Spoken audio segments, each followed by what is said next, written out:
So I'm talking to the ASD guys out there now. Your need for your own space, for autonomy, and to be accepted as you are is 100% valid. The goal here is to give you tools to ask for what you need in a way that your NT wife can hear and understand without things blowing up.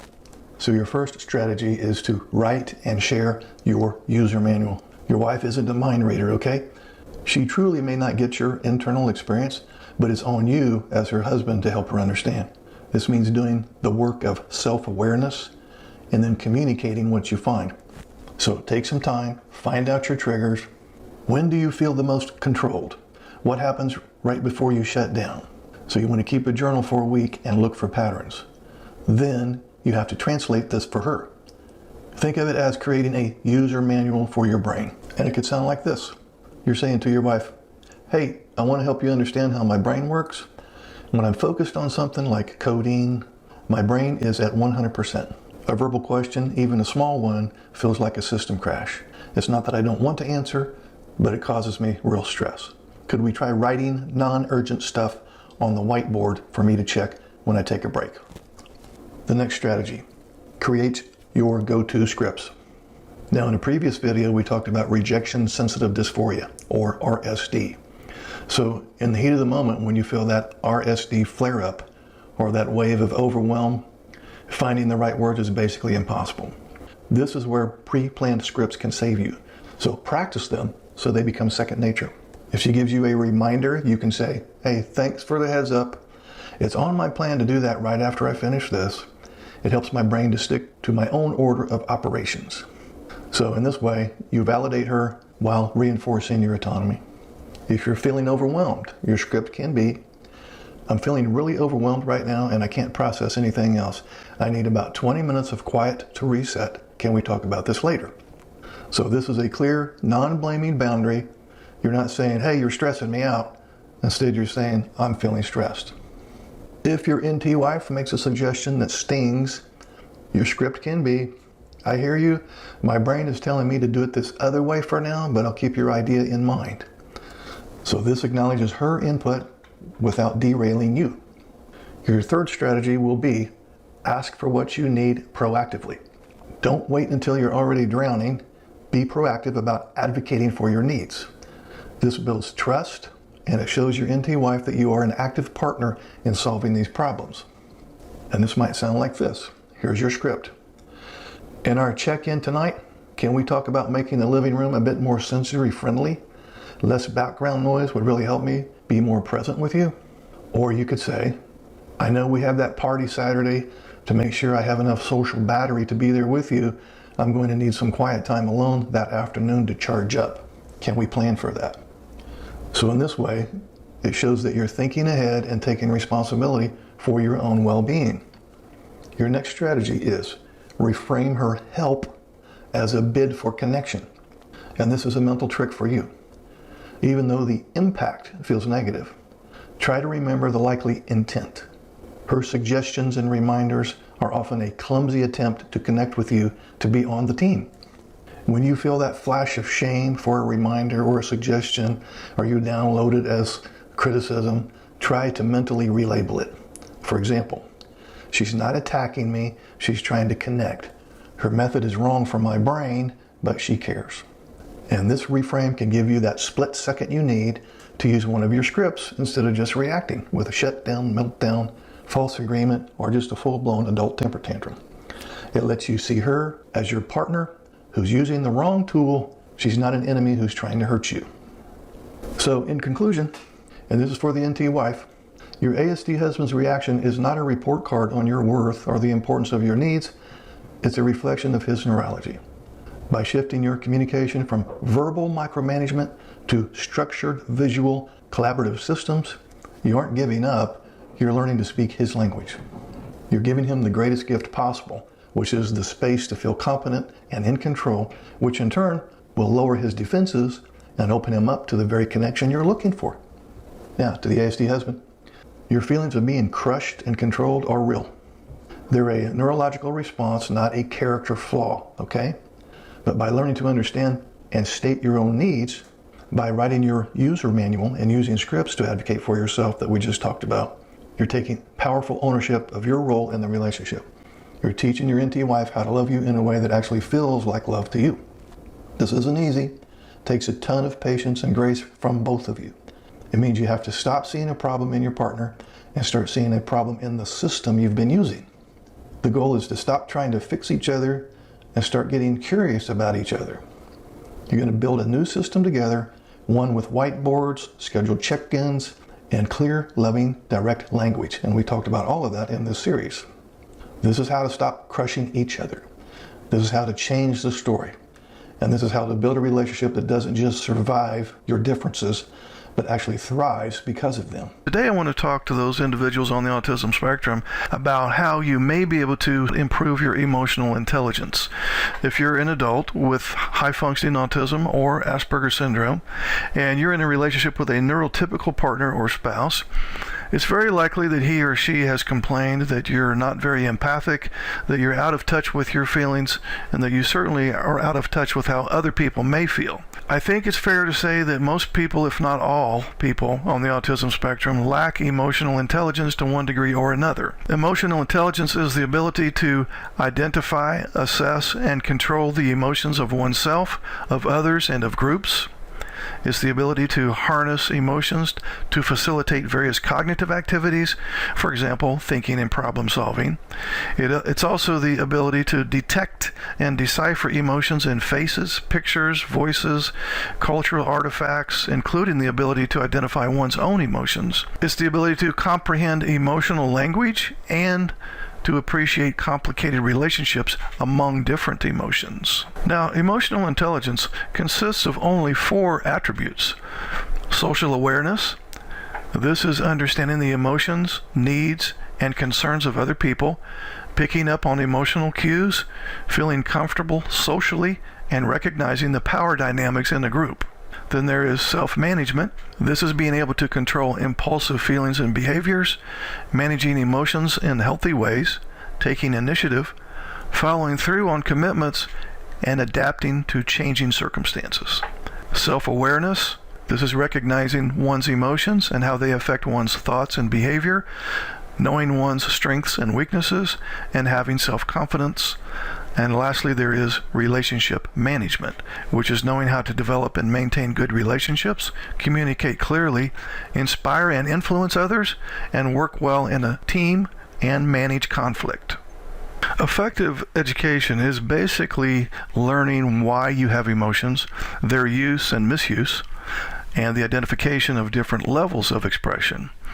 Some of the skills obtained through this form of education include, but are not limited to, the ability to use humor and play to deal with challenges, to resolve conflicts positively and with confidence, to recognize and manage your emotions, and to quickly reduce stress and connect with others through nonverbal communication. This is best done under the supervision of a professional who has expertise in autism spectrum disorders, or a relationship coach.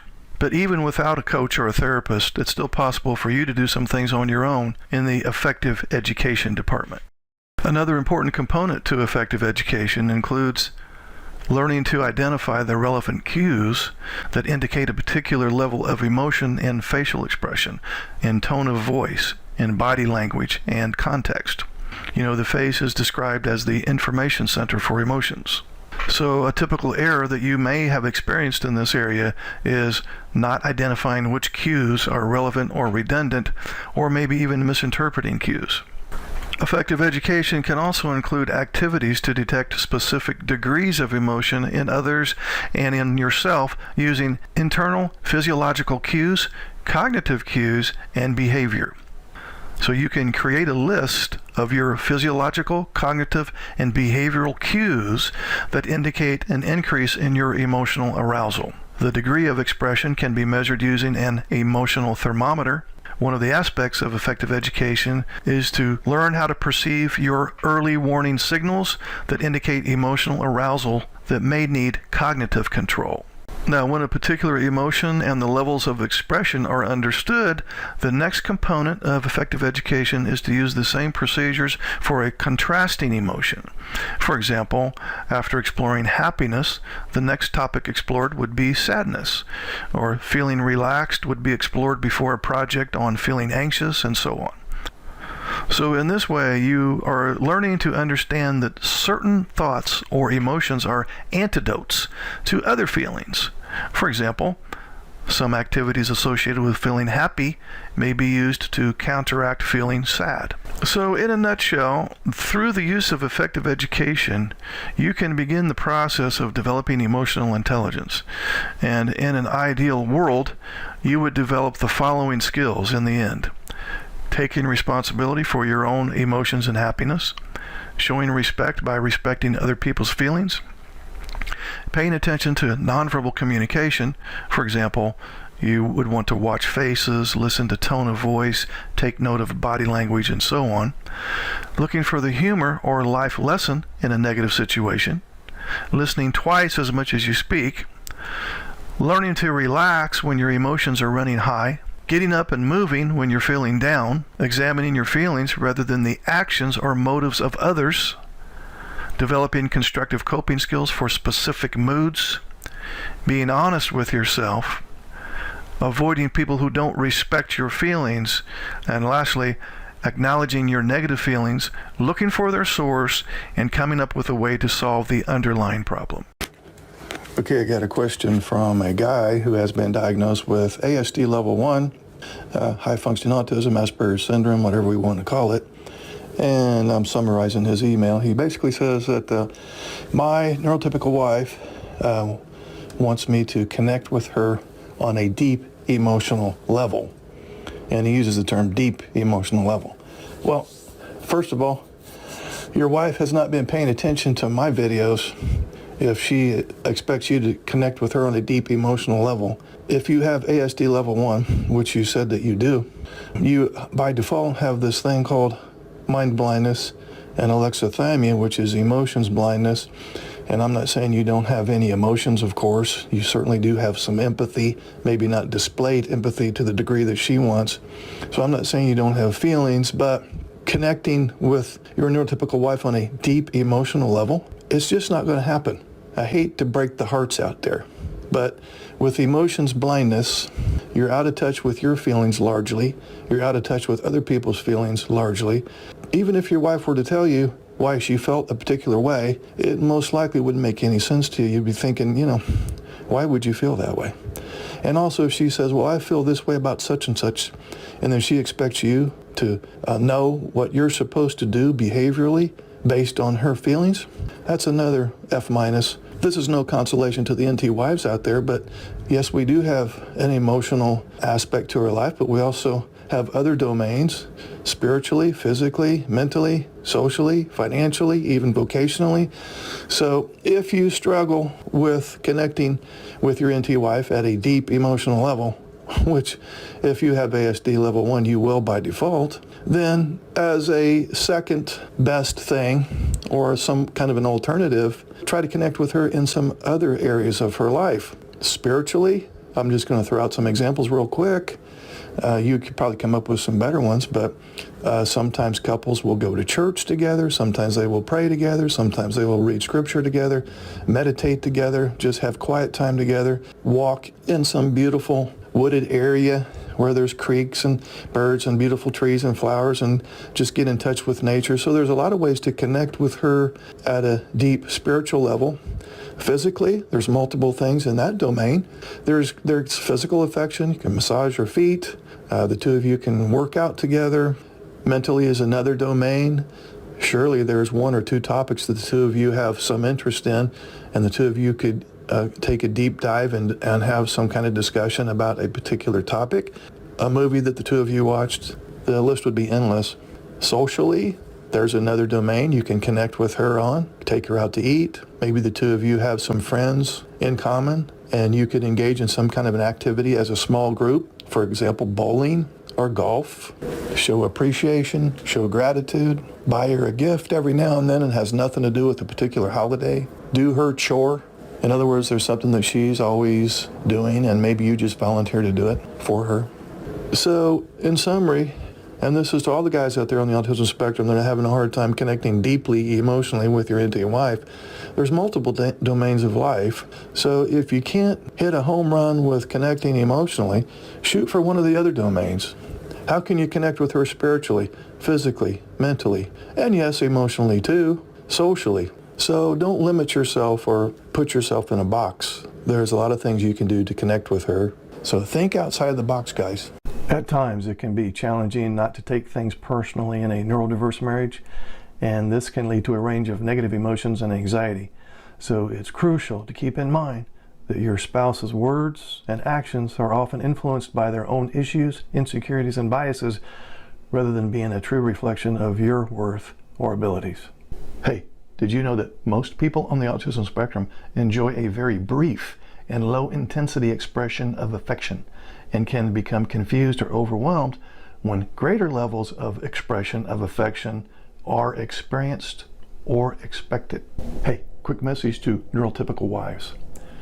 If your husband has ASD, just know that he can go all year without talking about feelings. And he can go all year without feeling compelled to socialize, with the exception of collaborating with coworkers on tasks of a non-emotional nature. That's because if he has ASD, he's going to have this little thing called alexithymia, which is emotions blindness. And he's going to have this little thing called theory of mind deficits. Yeah. So, just in case you didn't know, he's not interested in talking about emotions. He's not interested in attending a 3-hour family get-together. A quick message to neurodiverse couples. You made up a story about who your spouse is. Now, if it's a healthy story, then stick with it. If it's an unhealthy story that's causing you a bunch of emotional pain, then get a new one. So if you're tempted to idealize your spouse on one end of the spectrum or fight with your spouse on the other end of the spectrum, remember that no person has the power to save you or hurt you. Only you can save yourself or hurt yourself. A lot of times what happens in a neurodiverse marriage is the ASD spouse is very unemotional, doesn't understand emotions, doesn't display emotions, doesn't really connect at a deep emotional level. And so the neurotypical spouse will sometimes, perhaps unintentionally and perhaps unconsciously, try to provoke the ASD spouse, try to bait the ASD spouse. In other words, some attention, even if it's negative attention, is better than no attention, and some emotional expression from this ASD spouse is better than no emotional expression. Okay, another quick question from one of my YouTubers, and she asks, what exactly is gaslighting? The person who gaslights is really good at, and sometimes they're doing this at an unconscious level, good at convincing you that your opinion is wrong, that there's no basis in reality for your opinion or your perspective on the matter in question or matters, that it's a stupid opinion, therefore you're stupid and you should know better. So it's categorically telling you that not only are you wrong, but you're dumb and you should know better, so there's a shaming factor involved there. So now the person on the receiving end of gaslighting starts to doubt her own sanity, starts to doubt her own ability to make assessments of reality, and so on. Hey, did you know that people on the autism spectrum collect facts and figures about a specific topic, and they become an expert in that area? And they have a level of expertise that exceeds the general population by a long shot. So, who do you know on the autism spectrum, whether it's a family member, friend, spouse, and what is their special interest that they're really, really, really good at? Hey, did you know that people on the autism spectrum experience physical and emotional exhaustion from socializing? Yeah. So the next time you want to drag somebody that you know who's on the autism spectrum to a 3-hour dinner party, for example, maybe just rethink that thing. Hey, did you know that people on the autism spectrum have a hard time reading the messages in someone's eyes? Yeah.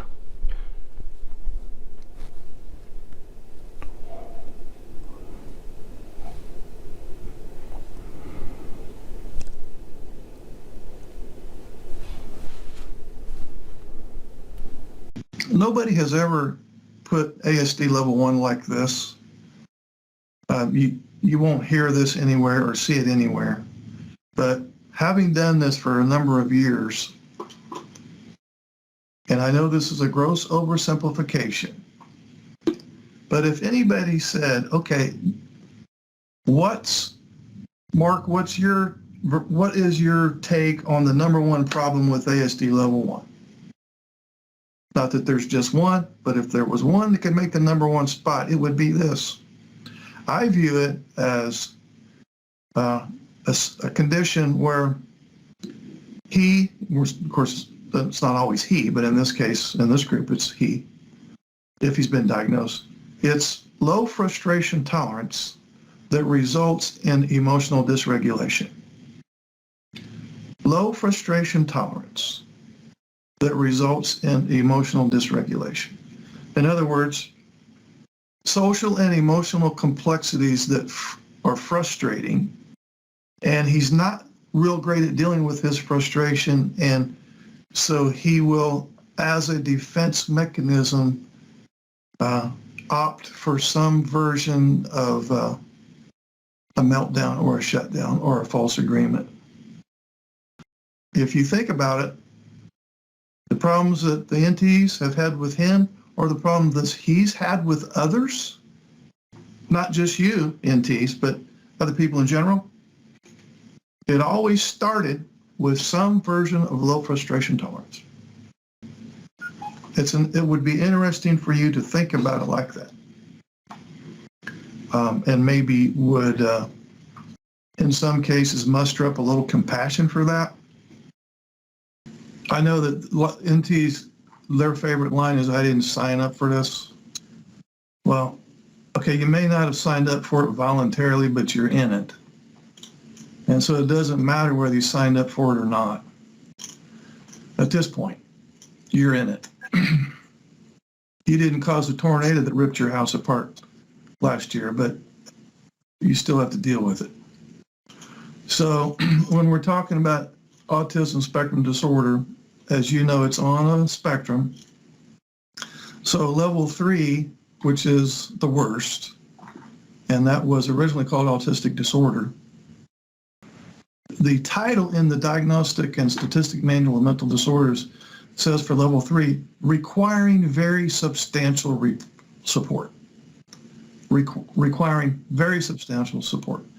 So this doesn't apply to your husband or boyfriend, as the case may be, but in level 3, they do have, it is the most severest form. They do have problems expressing themselves verbally and non-verbally.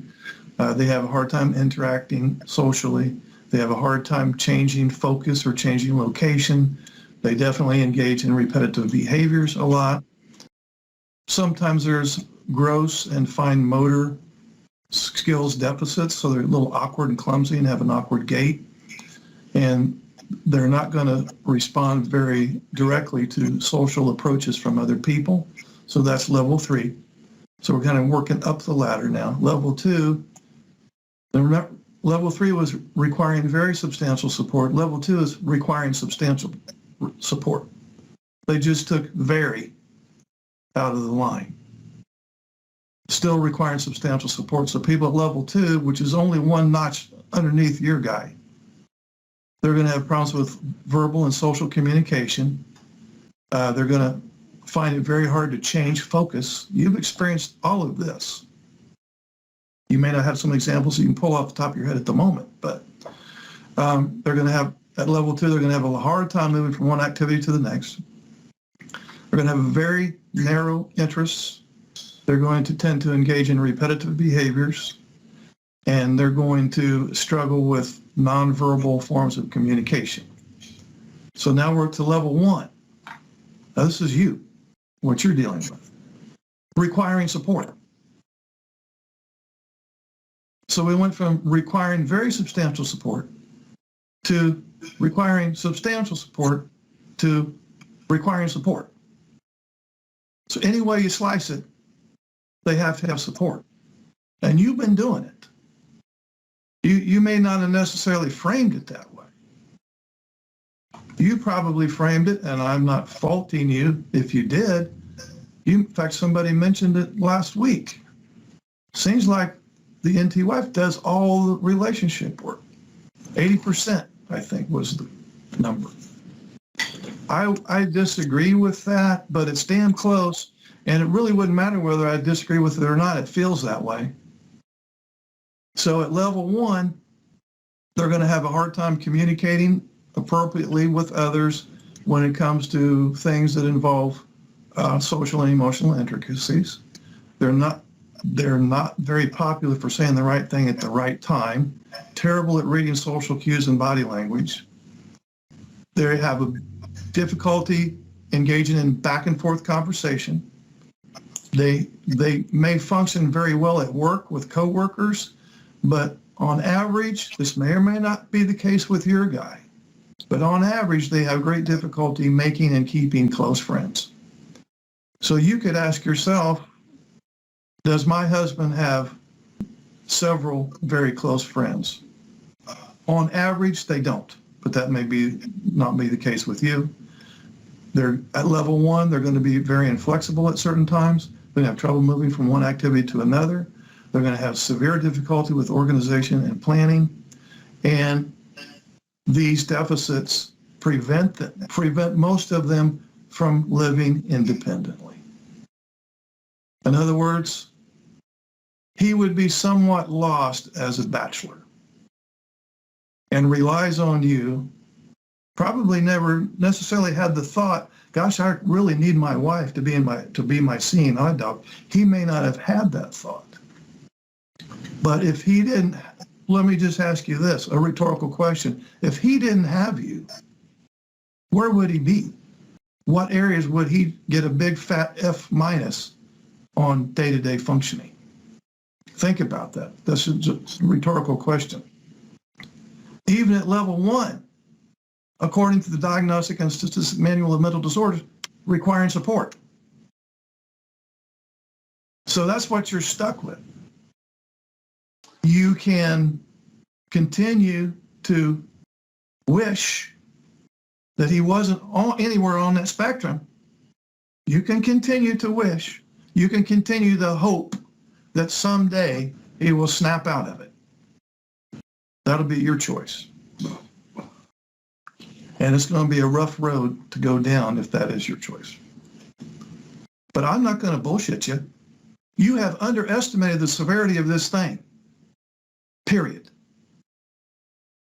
Now that I've given you the bad news, the good news is social skills can be taught, but you're not going to be able to teach it to him. You try to teach him social skills and make his social skills worse. Social skills can be taught. The emotional literacy can be taught. You're not going to be the one to do it. He already doesn't trust you on so many levels. He already downloads your neutral message as criticism. So you don't stand a snowball's chance in hell of doing the work that needs to be done. And he's not going to be able to do self-help shit either. That's going to be another F-. But on the positive note, things can be done to help. He's never going to match you way up here. You're way up here with social and emotional intelligence, social and emotional skills, social and emotional needs. He's never coming up there. Forget about it. But he can bump up several notches, but he's going to have to seek some outside. It doesn't have to be me. This is not a commercial. But he's going to have to seek some outside assistance from somebody who has something to know something about autism spectrum disorder as it relates to intimate relationships. And until he hooks up with somebody like that, you can expect his level 1 needing support to just be operating at full volume. He's going to need support, more support than many of you are willing to give. I'm not charging you with being support. I'm not saying, okay, well, you guys you need to start being supportive.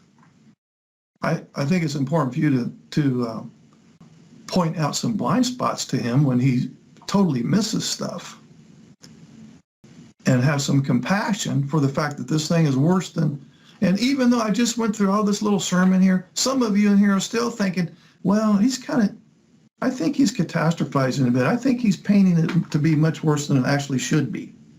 No.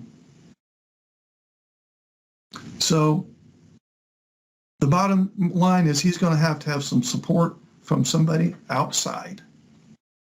And until then, I'll have to pray for you. Doesn't have to be me. There are other people out there that do what I do, although there's not very many of us. Preferably, he would be with a male that knows about the social and emotional difficulties with ASD level 1. So that's it. The summary is it's worse than you've been admitting, and he's going to have some support.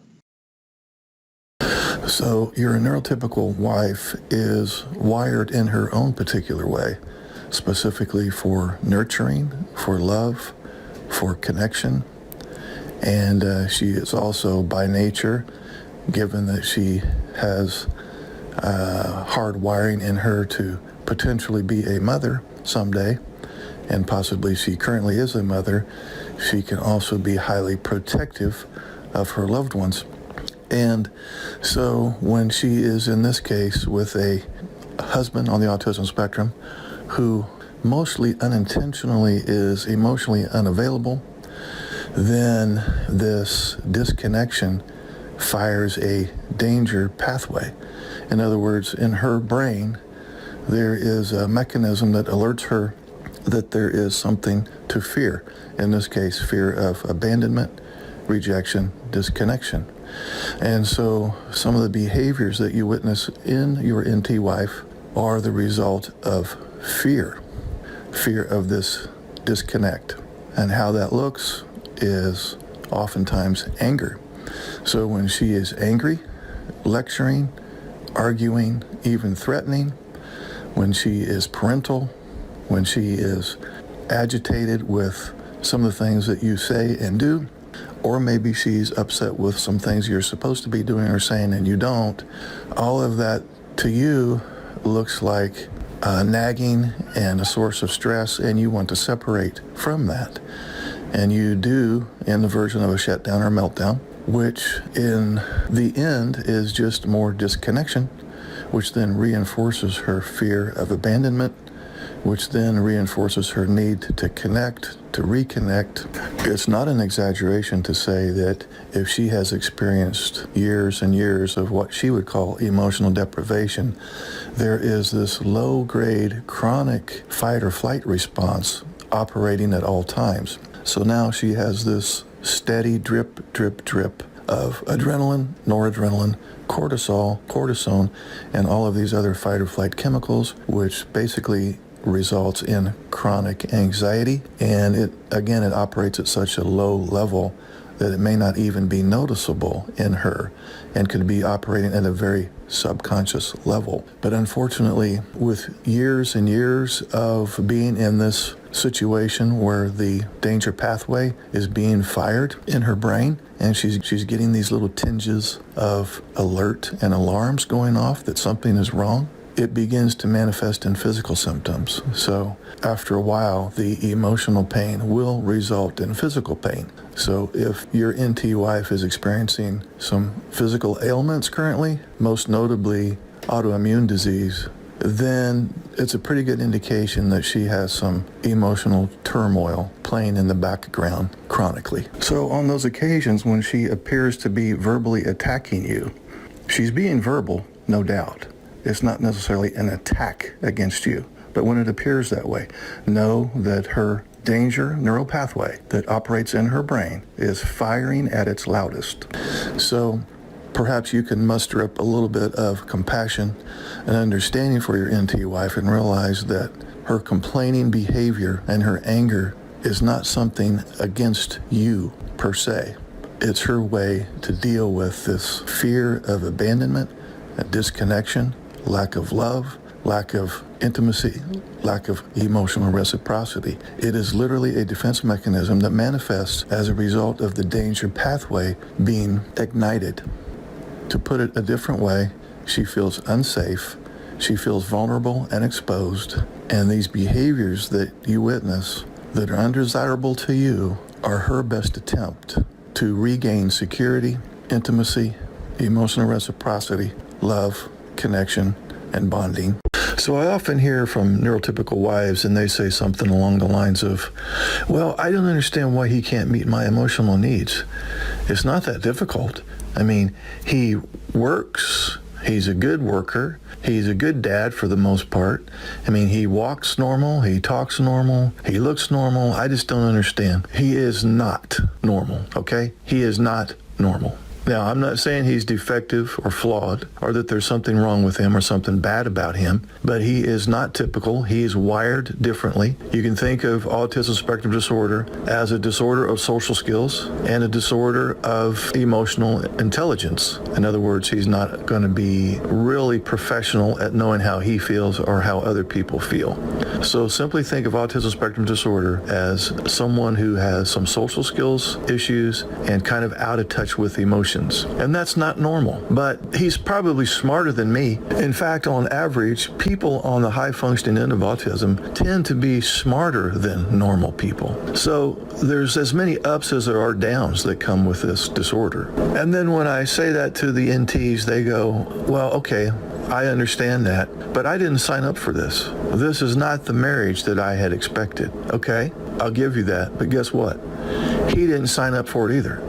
He didn't ask to have autism. It was given to him without his permission, and he's the one that has to live with it, more so than you.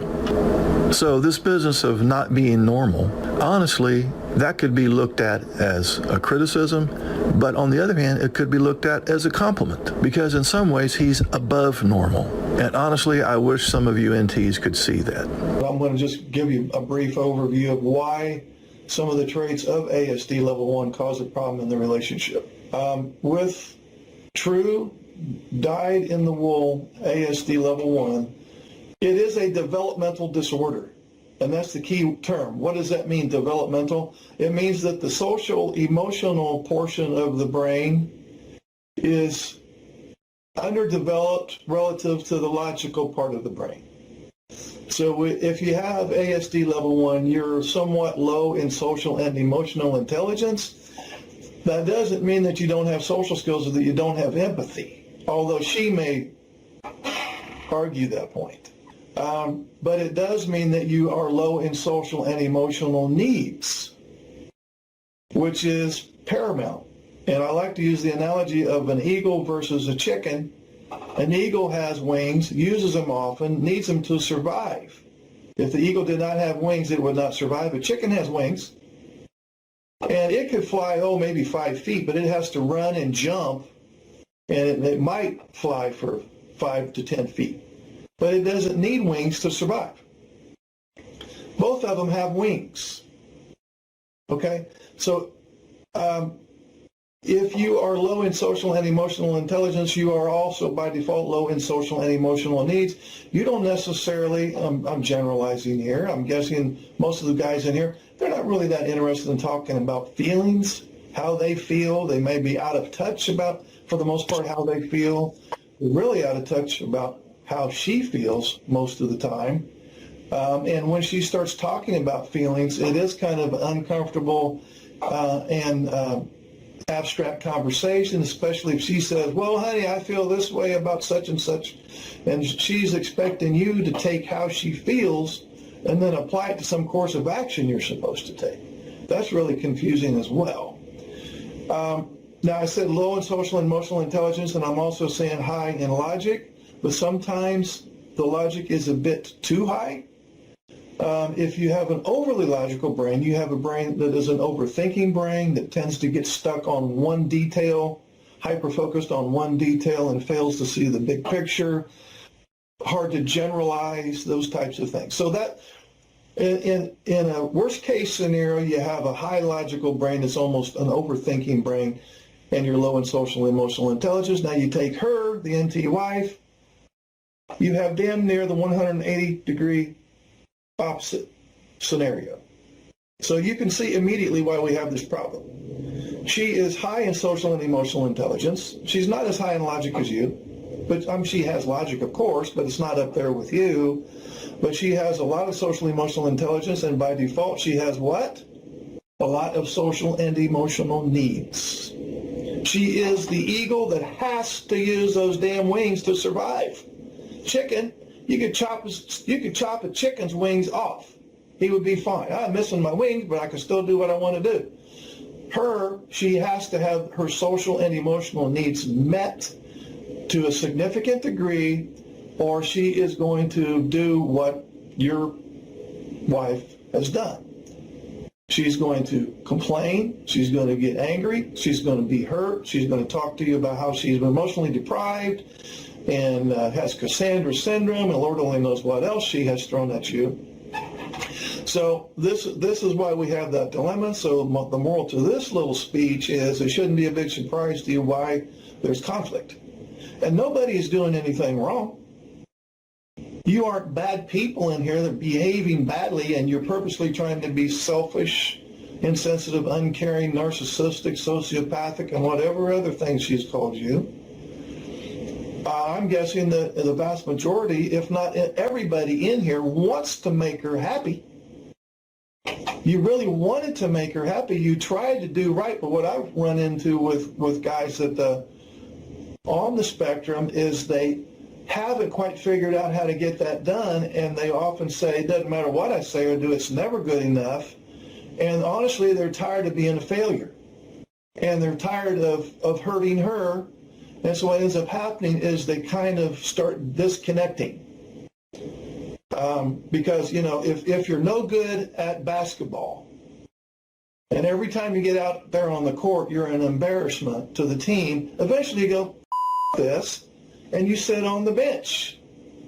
So if you really suck at having that strong emotional reciprocity that your super intelligent, in the social and emotional sense, wife has, and you can never quite get up there, at an unconscious level, or maybe even a conscious level, you kind of lose hope, and you've kind of lost faith in yourself. Your confidence is in the toilet. Your self-esteem is probably in the toilet. And you almost feel like you're better off just to mind your own business because it's too much trouble. Some of the traits of the disorder look like selfishness, insensitivity, narcissism. She attaches negative motives to the things that you say and do.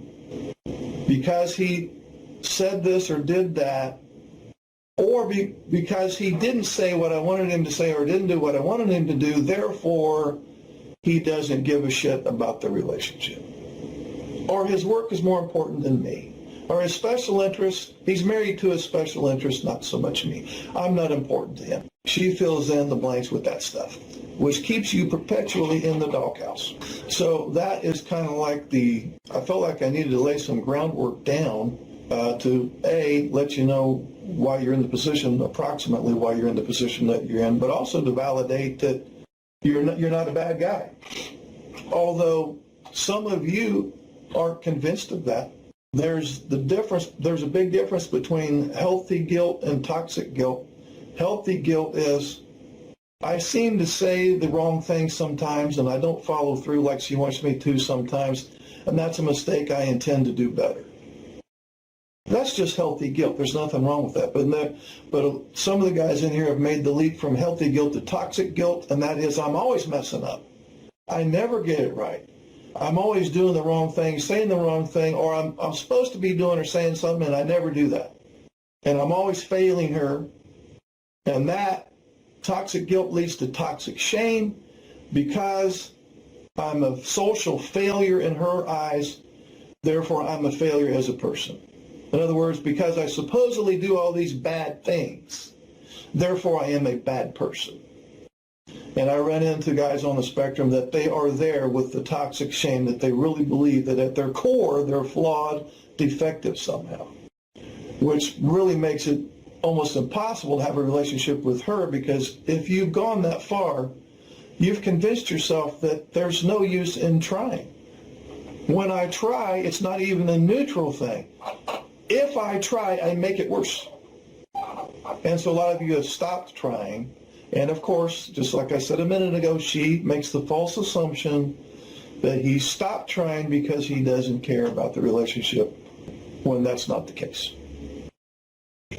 So what's going on here, guys, is, and this sounds a little accusatory, but it's not meant to be, because of some of the social and emotional challenges that you have, You haven't met a lot of her expectations or her desire for the emotional reciprocity to the degree that she wants. And it's a little bit like a cancer has developed in the relationship. So if you had cancer or you know somebody who has cancer, there's a long recovery. There's surgery to remove the tumor. There could be radiation, chemotherapy, all of these different things. And it could be 6 months or a year or more before you're clean, before you go back to the doc and said, yeah, we can't find one cancer cell in your body. For now, you're good to go. You beat it. You're done. That's a long-ass process. All of you all in here are right in the middle of that process, and you're just now beginning treatment. So when you feel like it, well, doesn't matter what I'm doing. It's never good enough. Doesn't matter what I say. I'm always wrong. I'm using these strategies that I learned, and it doesn't feel like things are getting better. You got to realize that this is a long-haul deal here. So don't lose your confidence. If you're doing the strategies that we're talking about, you should notice some improvement immediately. But to get it to the level where you want it, where she's no longer agitated and giving you a bunch of grief, that's going to take a long time. Passivity is, I'm afraid that I'm going to say or do something wrong, so I'm going to try to say and do as little as possible. Anything to keep the peace. We don't want to work that way anymore. Aggressiveness would be, she's upset with me, she's nagging me, this makes me very anxious, and now my anxiety is coming out as anger and rage. We don't want that anymore. So we're trying to get into the middle, and that's going to be assertiveness. What she wants more than anything from you is to be empathic, but empathy is incompatible with shutdowns and or meltdowns. Let me repeat this. She's wanting empathy from you, and you're not going to be able to deliver if you're jumping back and forth between passivity and aggressive. So you have to be assertive before you can practice empathy. Since you're high in social and emotional intelligence, it's impossible for you to imagine what it would be like not to have that. The best I can come up with is if you can think for just a moment of you being in a foreign country. You don't speak the language. You have no idea what these people are saying. You don't have an interpreter. And you have people coming up to you trying to talk to you and convey some type of a message, and you give them a blank stare, and you don't know how to respond. That's problem number one. You don't know how to respond. Problem number two is they get aggravated with you because they think you're not paying attention or understanding them. And number three, you recognize I don't get it. They know I don't get it, and they're mad at me because I'm not getting it. So what do? You start pretending that you're getting it. They're talking to you and they're saying something like blah, blah, blah, blah, blah, blah, blah, and you nod your head like you understand when you don't, just to keep them from being upset with you. And so that's how you live your life. Somebody comes up to you, and you, and then they leave you alone because they think you understood what they just said. They think you understood what they just said, and they go away. So that's what he is doing. He doesn't get it. He knows that you know he doesn't get it. He's tired of being on the receiving end. I'm not saying you did anything wrong here, but he's tired of being on the receiving end and being in trouble for not getting it. So he's doing a big fake job. Yeah, honey, yeah, sure, yeah, I understand. Yeah, I'll get it done. Yeah, whatever. Or he does some version of a meltdown because he's literally overloaded. He does some version of a meltdown, which means his brain is literally short-circuited such that he can't even pay attention now. He's probably paying more, in a full-blown, honest meltdown, he's probably paying more attention to your voice inflection and your mouth moving than the words coming out. And you make this assumption that he's not listening, or he doesn't care, or however you would process it. Or he may do some version of a shutdown to escape the anxiety associated with talking to you and knowing full well that he's not connecting with you in the way that you require.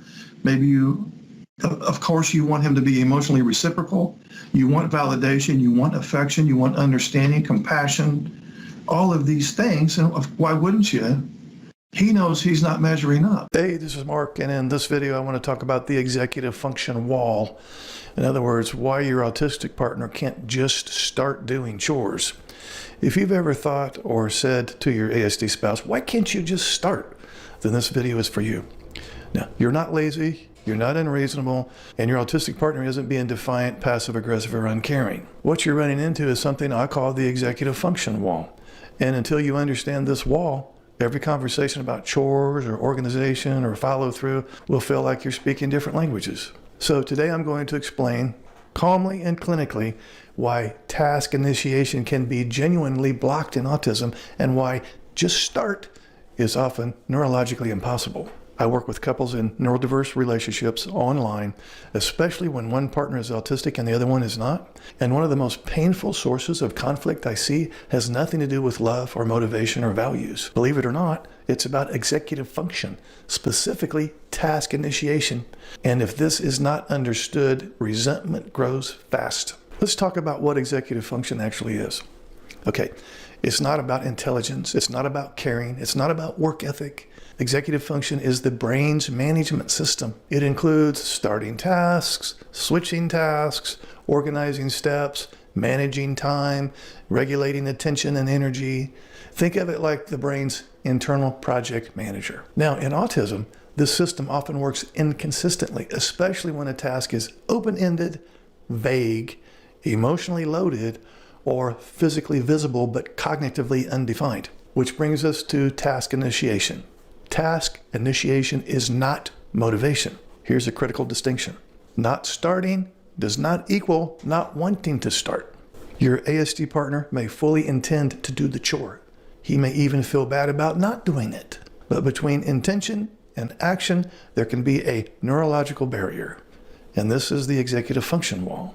On your side of the wall, as the NT spouse, you see a sink full of dishes, you mentally group the task, you start automatically. On the ASD spouse's side of the wall, he sees dozens of micro steps, no clear starting point, competing sensory and cognitive input, and no internal go signal. So nothing happens. Now let's talk about what the wall feels like internally. Let me describe what many autistic adults tell me. They say things along the lines, I know it needs to be done, I'm thinking about it constantly, I feel pressure and shame, but my brain won't move. That's not resistance. It's cognitive paralysis. The brain is stuck asking, see, where do I start? What's the first correct step? How long will it take? What if I do it wrong? What if I get interrupted? And while the processing loop is running, initiation is blocked. From the NT's perspective, it looks like procrastination. But what's going on inside your ASD spouse is he's frozen. Now let's talk about why reminders and nagging backfire. Here's the tragic irony. When you remind, push, or express frustration, you think you're adding motivation, don't you? But what you're adding is emotional load, threat perception, and performance anxiety, which raises executive demand in the ASD spouse's brain, making initiation even harder. So the wall gets thicker. That's why the NT's phrases like, just start, it only takes 10 minutes. Why is this so hard? That's why it doesn't help. The NT assumes access to a system that isn't reliably available in the ASD mind. Now let's talk about why chores become relationship symbols. Over time, chores stop being about chores. For the NT spouse, they start to mean I'm alone, I'm carrying everything, I don't matter. For the ASD partner, they start to mean I'm failing, I can't do anything right, I'm constantly disappointing you, doesn't matter what I say or do, it's never good enough, I can never make you happy. And now the conflict isn't about dishes anymore, it's about worth, safety, and belonging. So now we need to talk about reframing the problem. Here's the reframe that changes everything. The problem is not unwillingness. The problem is access, specifically access to a clear entry point, a defined first step, and a manageable cognitive load. When initiation is supported properly, most autistic people can and do follow through. But support must be structural, not emotional pressure. So if you're in a neurodiverse relationship, understanding the executive function wall can replace blame with clarity and resentment with strategy. Now, this isn't about lowering your standards, it's about changing the pathway to action. And when that pathway becomes visible, connection has room to return. Hey guys, this is Mark Hutton, and today I wanted to talk briefly to the guys out there with autism spectrum disorder and to try to help you make sense of what I think is the number one reason that for those of you who are having relationship difficulties with your neurotypical spouse, why that happens. So think of it like this, guys. You tend to be very task-oriented. You are probably somewhat perfectionistic. We might even go so far as to say obsessive with your special interest. So your special interest is important to you. It probably doesn't involve much in the way of social stuff. It probably has more to do with tasks, objects, things, facts, figures, and so on. And that's kind of how you connect with the world. That is kind of your passion. Your special interest is your passion, and it probably doesn't involve people. I doubt that there's any ASD men listening to this video that are social workers or people that involve themselves with other people a lot on their job, where it's face-to-face contact with other people. Your job is probably more to do with something along the line with engineering, computers, or whatever. So that's you. Your neurotypical spouse, on the other hand, she is relational and emotional. And so she gets a lot of her needs met through connections with other people. She is no doubt high in social intelligence, high in emotional intelligence. With the autistic brain, your social and emotional intelligence is a little low compared to your logical brain. So you're more high logic, low social emotional intelligence. She is probably not as high in logic as you, but she's very high in social emotional intelligence. And so her passion is to connect with people at the social level and the emotional level. So now you can see we have two diametrically opposed situations here, where we have the ASD man who is more object-oriented and task-oriented, and the NT wife, for example, who is more emotional and social-oriented. So that is by default a disconnect there, because she is going to want to connect with you and have talks about feelings and plans for the future and all the emotional intricacies that come with a romantic relationship. And that may be very foreign conversation for you. And if you have an autism spectrum disorder, as I mentioned earlier, you're a little low in social and emotional intelligence. In fact, you could think of ASD as a disorder of social skills. So you're not really that much in tune with how you feel. And therefore, you're not that much in tune with how your spouse feels. And why would you? If I don't know how I feel or what's going on inside of me, I can't predict what you might be feeling. So I am a little in the dark with respect to how, if I have an autism spectrum disorder, I'm not sure how my neurotypical wife thinks, what she might be thinking, and then what she might be feeling based on her thinking, and then why she says and does the things that she says and does based on her feeling and thinking,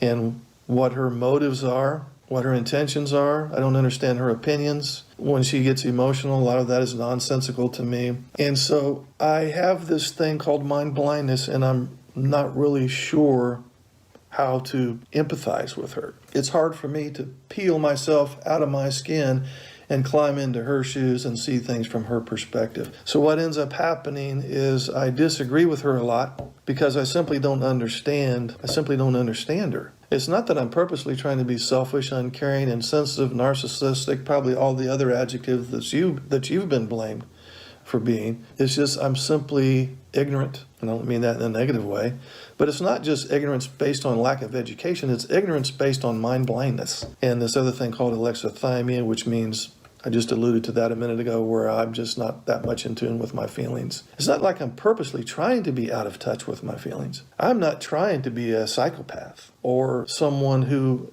is maliciously trying to be insensitive. That's not it. I just don't have the hardware to facilitate that type of deep connection that she wants. So therein lies the dilemma, where, in summary, her passion has more to do with people, social, emotional connection. Your passion has more to do with facts, figures, objects. You're task-oriented, and your passion is almost 180 degrees opposite from hers. And so now the dilemma comes, how can we find some kind of meeting ground? Because she's going to have her emotional and social needs met. You can't just hide over there in your man cave and be on the computer all day if you've been doing that. That's why you're going through the struggles that you're going through with her. And she's not going to stop complaining. She's either going to hang in there and tough it out with you and keep complaining and keep slipping into depression and feeling isolated and alone, or she's just going to divorce your ass. Or I guess there would be a third option. She could get her emotional needs met elsewhere, which in essence would be she's cheating on you then, emotionally or physically. I don't typically see that happening much. I'm sure it happens sometimes, but that's usually not the option that the NT wife would take. What I see most often is she's just going to tough it out because she cares about the relationship, because she is social by nature. So of course she's going to hang in there. So that is my little summary on why you may be struggling with your NT wife. But I do want to make a footnote here, and that is there's going to be a link underneath this video where you can join a men's only group. These men are either on the autism spectrum or they suspect that they probably would meet the diagnosis. And we will talk about some things that you can do such that you can maintain your passion and your special interest, but at the same time give your NT partner the indication that you actually want to connect with her passion. Okay, thanks guys. I wanted to answer this question. Why is it that my husband on the autism spectrum never considers my point of view? He always has to be right, and I'm always irrational and overly emotional according to him. So just understand that your husband has autism, for crying out loud. Autism, okay? Not an allergy or something like that. It's a neurocognitive disorder that affects many areas of functioning. This could include difficulty with basic understanding of rules of society, especially if these rules are not obvious. You know, there's a lot of hidden rules. Some are written, some are spoken, and some are learned through observation and intuition. He doesn't have intuition like you do. So a person on the autism spectrum has difficulty understanding social cues. He has difficulty with implied directions. He is a visual learner in a verbal world, and he has difficulty reading between the lines. You, as a neurotypical spouse, can do all of this stuff naturally and intuitively. You don't have to even think twice about it. Your husband with autism, he learns facts. He learns facts. He does not take in all of what is happening around him that involves the rest of the world, only what directly impacts him. He's not taking in the stuff that happens around him. He only takes in the stuff that impacts him. So your husband has probably had many conversations that have generally been about knowledge, facts, figures, and whatnot, but not about feelings and interactions. Emotions and emotional reciprocity are foreign to him, especially if he has some mind blindness issues or some alexithymia. So as a result, he does not really know how the social world works and what one is supposed to do in various socially tricky situations. And guess what is the most socially trickiest situation? Being with you, the NT wife. So the being in the dark about what to do in socially tricky situations can apply to even the smallest situations that you, as wife, may take for granted. Not knowing the unspoken rules of situation causes anxiety with him, which leads to many of the behavioral problems that you witness as your husband tries to impose his own sense of order on the world he doesn't fully understand. So your husband creates if he is typical of other people on the autism spectrum, he literally creates his own set of rules for everyday functioning to keep things from changing and thereby minimizing his anxiety. He has mind blindness, he has alexithymia. This creates a lot of unpredictability, and unpredictability creates a lot of anxiety. So to reduce his anxiety, he's going to create as much predictability as possible. So that means he does not want change, especially surprise changes. He wants a lot of routine and structure. So sometimes he just makes up the rules when it's convenient. Other times he attempts to make them up by looking for patterns. Rules are the logic of a situation to make it less chaotic for him and more predictable and understandable. So if there are no rules for an event or situation, if your husband is typical of the run-of-the-mill autistic brain, he will create his own rules from his own experiences based on what he has read, seen, or heard. He will often have a great deal of information to use in reaching his conclusions and forming his opinions. So as a result, some of his conclusions are correct, some of them are wrong. So your husband will rarely consider your point of view if he does not consider you to be knowledgeable on the topic in question. And most of the things that you bring up with him, he does not view you as an expert, so therefore your opinions on a particular matter may be disqualified. So if you can't or don't provide facts, that's how he thinks, facts, not emotions. So if you can't or don't provide facts and evidence that back up your opinion will mean nothing. And so he will argue with you about your opinions if they're different from his, and he may even download your differing opinion as criticism. So he thinks that his opinion is more logical, so he chooses his opinion. And he probably may view you as illogical, overly emotional. And honestly, that does represent rigid thinking on his part, which is a trait of autism.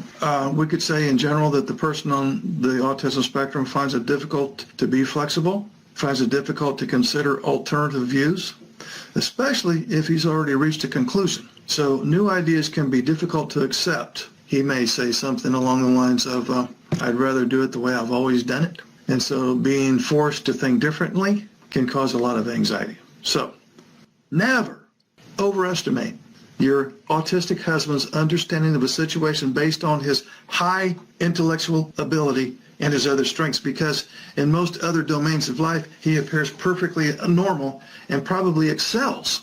And so you would think, well, if he does so great at work and if he's like the smartest guy over there and he's an engineer or a computer scientist, he does really well. How come he doesn't get the social stuff? Because ASD is a developmental disorder. Developmentally, his social emotional brain is stunted. So he's going to understand logic, facts, figures. He's going to be task-oriented. He's going to want to work with objects and things, not so much people.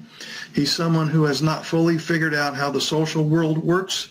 He's not figured out how the emotional world works. And he could use a roadmap, quite honestly, and a set of instructions on how to deal with some intricate social things and the emotional intricacies that go along with a romantic relationship or a marriage. That's where you come in, the compassionate coach. He's probably smarter than you on many levels, but when it comes to social emotional stuff, he's more like a 14-year-old. That sounds like an exaggeration. It's not.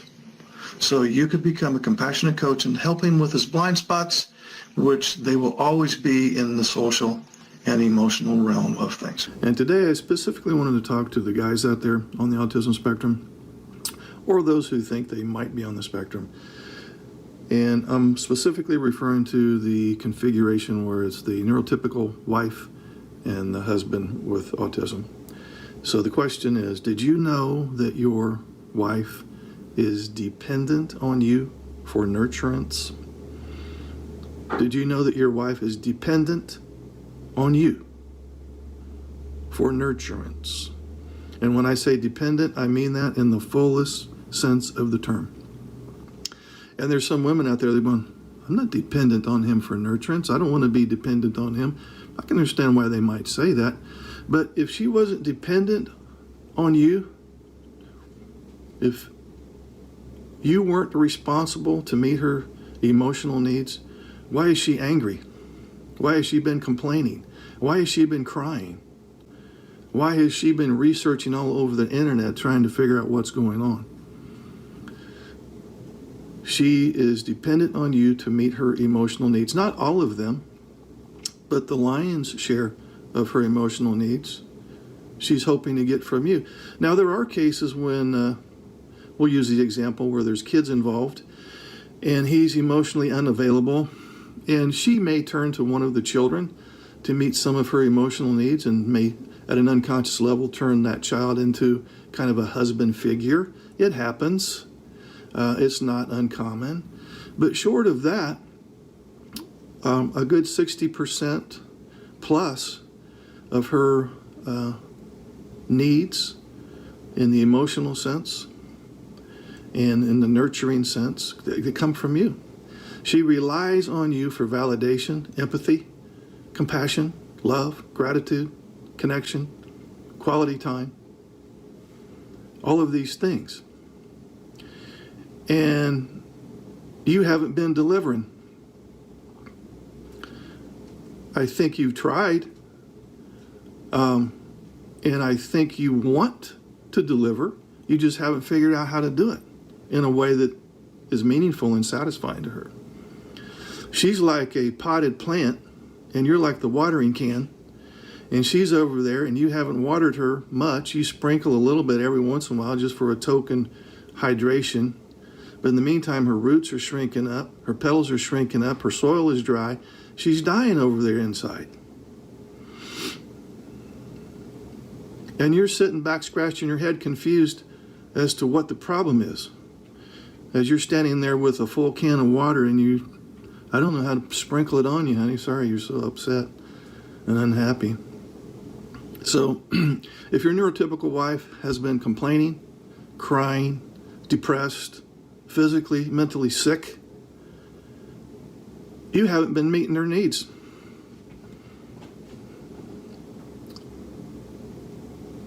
I don't know how to make it any simpler than that. This is not an exaggeration. So, what can be done? Well, you can learn how to water her. You can learn how to use your watering can and get the job done. There's many ways to meet your wife's needs, emotional needs, social needs, intimacy needs, sexual needs. Many ways to get that done. I could spend the next 3 hours talking about it. It's not rocket science. But anyway, there is a link below this video, and we're going to have a men's group coming up. I would strongly suggest you guys join. And we will look at some things that you can do to begin the business of you doing your job. If you're married, you signed up for a job. Not that it's just work, of course, but there are tasks that need to be done or the marriage will dissolve. So the ball is in your court, guys. Hey, this is Mark Hutton. Would you like to schedule a one-on-one Zoom call? Okay, it's so simple. Just look under any of my videos in the description area. Click on this Calendly link. Now you see my calendar. Pick your month, your day, anytime that's available. Enter your name and email address. Then you'll get a follow-up email with the Zoom link on the day and time that you picked. And voila, we will talk.